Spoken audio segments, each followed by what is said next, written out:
Goïta fuit, la France chancelle, et la Russie se retrouve piégée face à l'Algérie. Introduction. Sous le soleil brûlant du Sahel, le Mali s'effondre lentement, pris au piège d'une guerre d'influence où les drapeaux changent plus vite que les alliances. Dans les coulisses des chancelleries occidentales, la stupeur domine. Comment un pays jadis soutenu par Paris est-il devenu le terrain d'un bras de fer entre Moscou et Alger? Les putschistes de Bamako rêvaient d'indépendance. Ils ont trouvé l'isolement. Face à eux, l'Algérie avance prudemment, calculant chaque geste, refusant le chaos qu'on veut lui imposer. Entre le vacarme des armes et le silence de la diplomatie, une vérité s'impose. Dans le Sahel en feu, seul Alger parle encore le langage de la raison. Le monde observe. L'histoire s'écrit et le destin du Mali devient le miroir d'un continent à la croisée des puissances.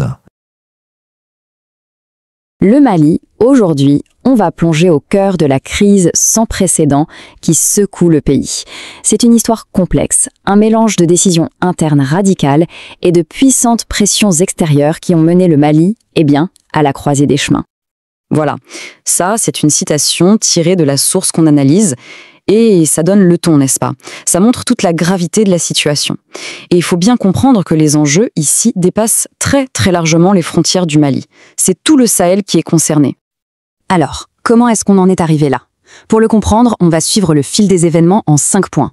On parlera d'abord de l'état d'effondrement, puis du fameux pari russe de la junte, du jeu d'influence entre la France et la Russie, du rôle de l'Algérie comme médiateur, et enfin, on se penchera sur les lourdes conséquences de tout ça. Allez, on commence. Première partie, l'état d'effondrement. Pour vraiment saisir la crise actuelle, la première question à se poser, c'est qu'est-ce qui tenait encore le pays debout? Quel était le dernier rempart qui empêchait le chaos total? Eh bien, ce rempart, c'était lui, l'accord d'Alger de 2015. L'analyse qu'on décortique est très claire là-dessus. Cet accord, c'était la clé de voûte, le socle politique sur lequel reposait tout l'équilibre sécuritaire du Mali. Ok, donc on a cet accord qui est absolument crucial, et puis tout bascule. On en vient maintenant aux décisions prises par le gouvernement militaire après le coup d'État, des décisions qui vraiment ont rebattu toutes les cartes. Regardez la chronologie, c'est fulgurant. En moins de 3 ans, la junte a complètement changé de stratégie. 2021, coup d'État. 2022, les forces françaises sont priées de partir. Et dans la foulée, c'est le début de l'alliance avec les mercenaires russes de Wagner. Et puis, le coup de grâce en 2024, l'annulation pure et simple de l'accord de paix d'Alger. C'est un virage à 180 degrés, c'est le moins qu'on puisse dire. Et c'est là que l'analyse parle d'une grave erreur de calcul. L'idée de la junte, c'était que la Russie allait tout simplement remplacer la France et rétablir l'ordre. Mais, selon notre source, c'était une erreur de jugement fondamentale. Une erreur qui allait coûter très, très cher. Forcément, cette crise malienne ne s'est pas jouée en vase clos. Elle est devenue un véritable terrain d'affrontement entre les puissances internationales.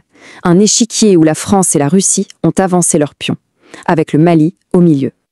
Et ce qui est assez fou, c'est que le résultat est le même pour les deux. D'un côté la France, l'ancienne puissance, qui part avec amertume, sa stratégie en miettes. De l'autre la Russie, le nouvel allié, qui échoue militairement via Wagner. Au final, aucun des deux n'a réussi à stabiliser quoi que ce soit, laissant derrière eux un vide encore plus grand. Et là, la source qu'on analyse est sans pitié. Elle suggère que pour Paris, comme pour Moscou, le Mali n'était finalement qu'un pion dans un jeu bien plus vaste. Un terrain de rivalité où les intérêts géopolitiques ont primé sur le sort de la population. Alors, on a vu les grandes puissances mondiales. Mais il y a un autre acteur, un acteur régional, un voisin direct, l'Algérie. Et son approche, d'après l'analyse, est radicalement différente. L'Algérie, elle, joue sa propre partition. L'analyse met en avant sa constance. Sa ligne directrice, c'est la médiation, le dialogue et le refus de s'aligner sur Paris ou Moscou. C'est une stratégie de long terme qui contraste vraiment avec les interventions des autres puissances. Et cette phrase, elle résume tout. Pour l'Algérie, la stabilité du Mali, ce n'est pas juste une question de politique étrangère, c'est une question de sécurité nationale. Tamanrasset est une grande ville algérienne près de la frontière. Le chaos chez son voisin est donc perçu comme une menace directe à sa propre porte. Bon, on a vu les acteurs, les stratégies, mais au final, concrètement, quel est le résultat de tout ça? C'est le moment de faire les comptes. Et le bilan, vous allez le voir, est extrêmement lourd. Les résultats de ce pari russe sont désastreux. La rupture de l'accord a provoqué une crise sur tous les fronts. Les groupes armés regagnent du terrain, le pays est isolé diplomatiquement, la situation humanitaire s'aggrave. En fait, les grands gagnants de tout ce chaos, ce sont les groupes armés. La réalité sur le terrain, d'après la source, c'est celle d'un État qui a perdu le contrôle. Pas seulement de son territoire, mais aussi de son propre destin, en devenant dépendant d'acteurs extérieurs qui, au final, se sont désengagés. Et on en arrive au cœur de la conclusion de cette analyse. L'abandon de la voie politique au profit d'une solution purement militaire, qui plus est soutenue par des mercenaires, a mené directement à l'effondrement. L'unique issue selon cette lecture, ce serait un retour à la table des négociations.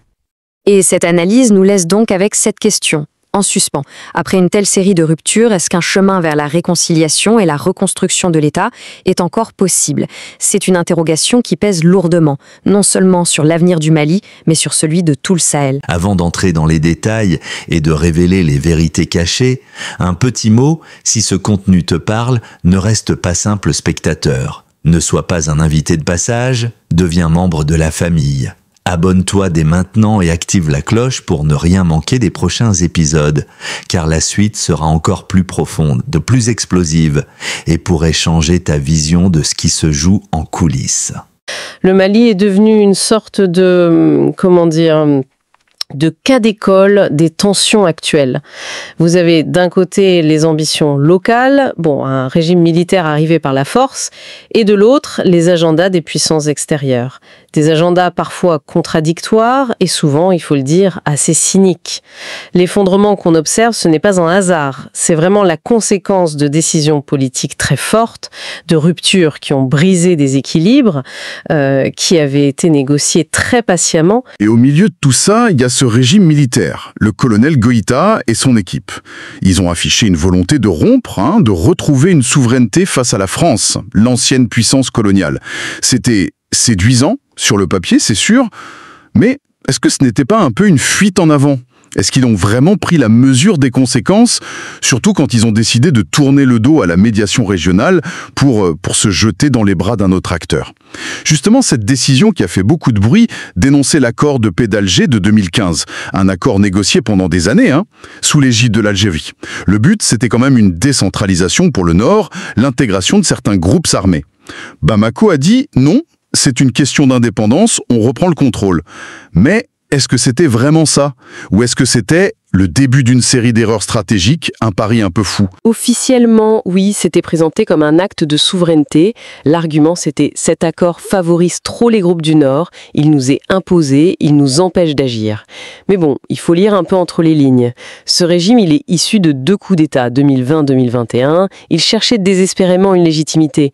Et pour ça, quoi de mieux que de surfer sur le sentiment anti-français, qui est bien réel, et puis de critiquer un accord parrainé par le voisin algérien, parfois vu comme un peu trop influent. C'était une façon de consolider le pouvoir en interne, quoi. Et cette rupture avec Alger, elle s'inscrit dans un mouvement plus large, le rejet de la France et le fameux pivot vers la Russie. Ah, le partenaire stratégique russe.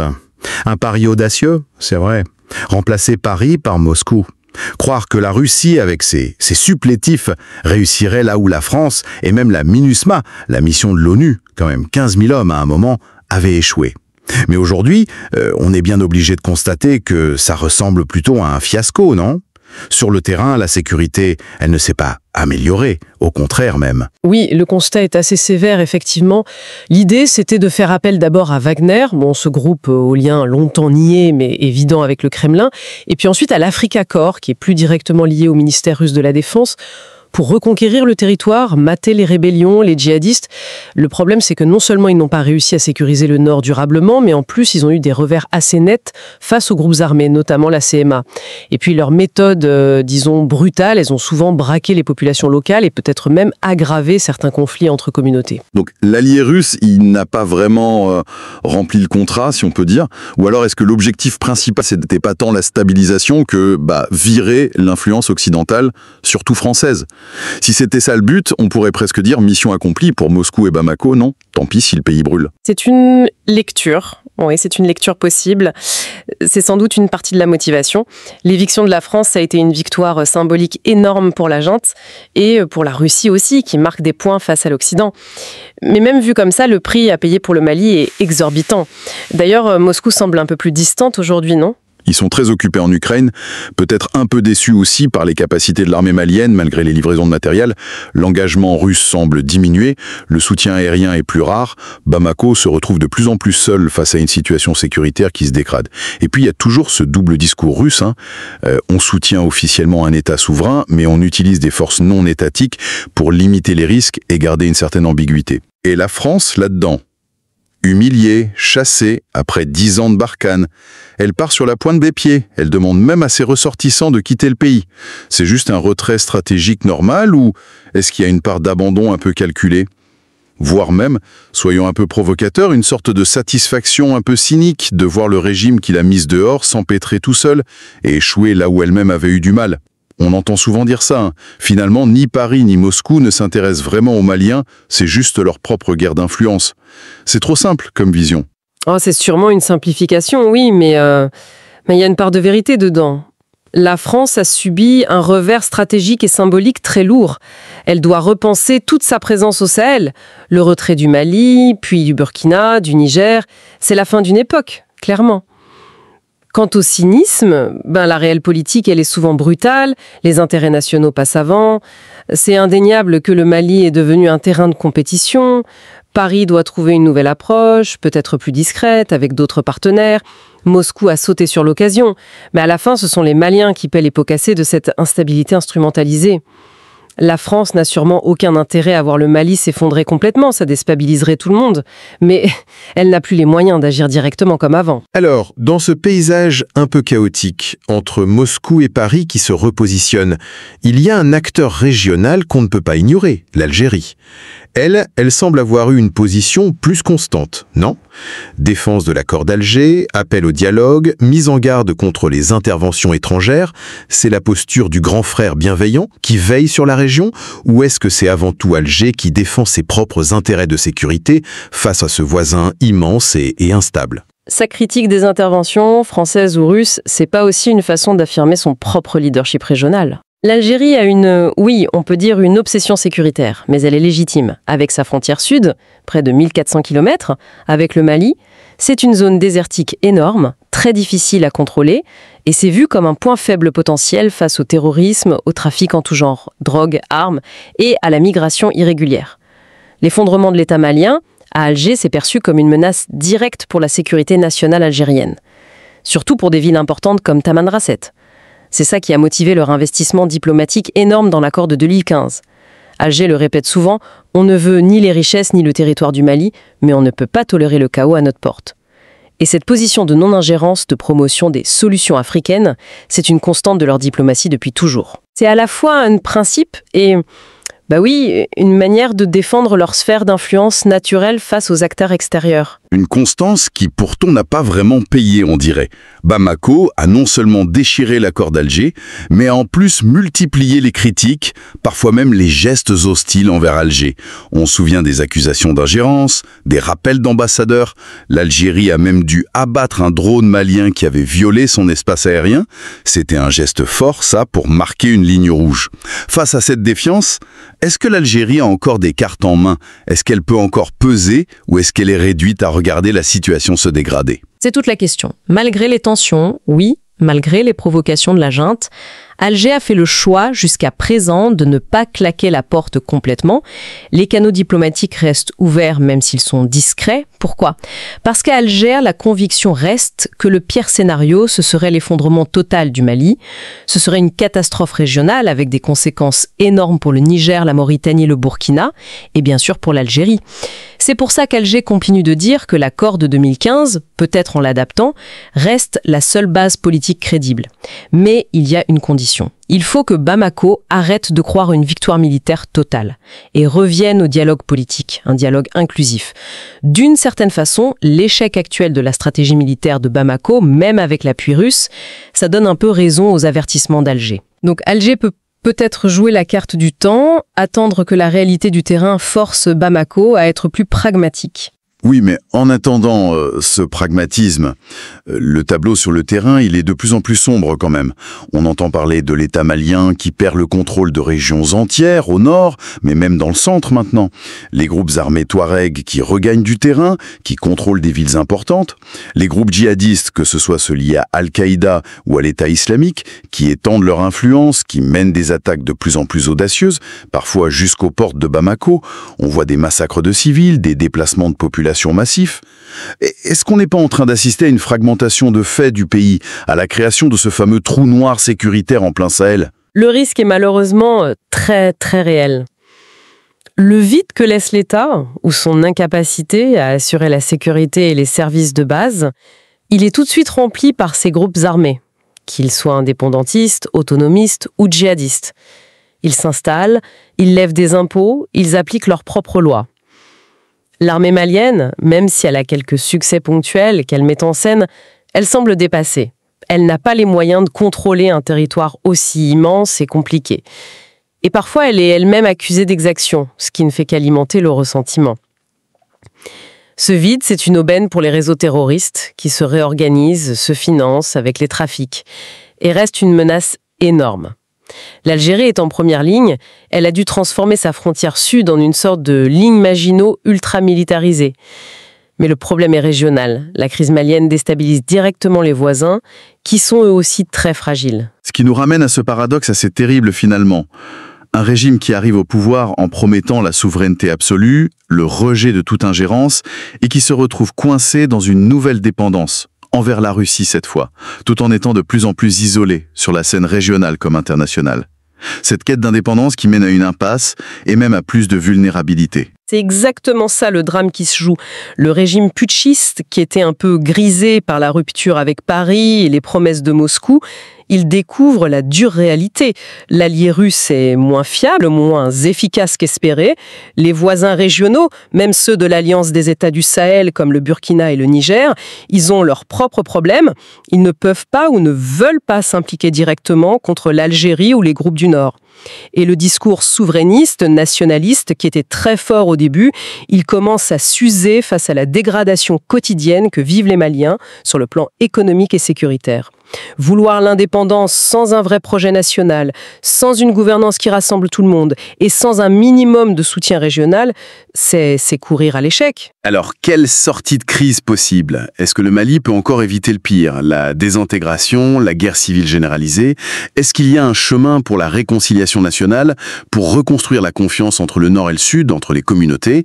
Et puis, plus largement, est-ce que cette crise malienne, c'est le signe d'un basculement définitif au Sahel, la fin de l'influence occidentale et l'émergence, peut-être un peu chaotique, de dynamiques purement africaines ou alors marquées par de nouveaux acteurs comme la Russie, la Turquie? L'avenir immédiat est... Oui, très incertain.